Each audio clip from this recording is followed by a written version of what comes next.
বা শনিবার সর্ষের তেল দান করুন, অনেকেই আছেন এই বিষয়টা বলবে। তো এই সর্ষের তেলটা শনিদেবের সাথে আসলো কেন, এই প্রশ্নটা তো আপনাদের আসা উচিত স্পেশালি।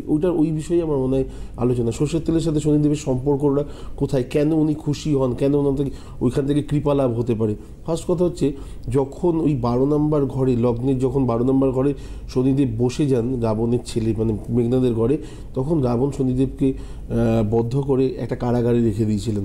এবং সীতাদেবী যখন হরণ হওয়ার পরে ফার্স্ট লঙ্কায় যখন হনুমানজি যায়, হনুমানজি গিয়ে শনিদেবকে রক্ষা করে সেখান থেকে।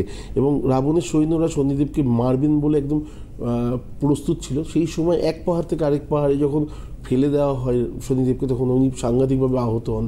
এবং কিছু মুনি ঋষি যারা ব্রাহ্মণ সন্তান ছিলেন, যারা যাচ্ছিলেন ধ্যান করতে, সেই সময় শনিদেবকে নিয়ে গিয়ে তাদের বাসাতে রাখেন। এবং দীর্ঘদিন ধরে বিভিন্ন আয়ুর্বেদিক যেরকম চলতো আগেকার দিনে, সেই প্রসেসের মধ্যে সর্ষের তেলটা ছিল নাম্বার 1।